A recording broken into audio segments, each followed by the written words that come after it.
Juru bicara UPM Sepdi Sambo menyebar isu akan menyebar sniper untuk membidik pesawat dan tentara bersenjata ke wilayah Intan Jaya dan Papua Pegunungan. Jika itu ketahuan, pilot serta pesawat-pesawat tersebut siap ditembak dan resiko akan ditanggung sendiri.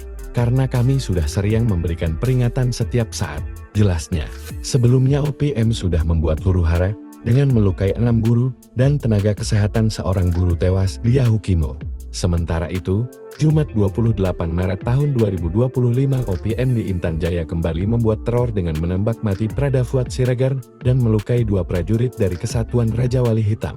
Pertempuran tersebut, kata CB, terjadi karena TNI menurunkan pasukan di perkampungan warga di distrik Hitadipa.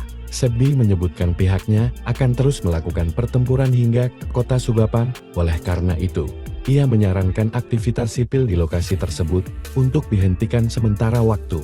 Pasca kontak tembak aparat keamanan versus OPM di Intan Jaya, Papua Tengah, Jumat 28 Maret 2025 sekitar pukul 15.10 WIB, kondisi distrik Hitadipa kembali kondusif. Baku tembak yang menewaskan Prato Fuad Nawazir Siregar itu membuat warga was-was, sehingga Panglima Komando Operasi Habelma, Mayor Jenderal TNI Lucky Avianto, turun tangan. Menggunakan heli Tarakan, Jenderal Lucky memantau puluhan posko di Intan Jaya. Menurutnya operasi ini bukan untuk perang, tetapi meningkatkan keamanan dan kenyamanan masyarakat.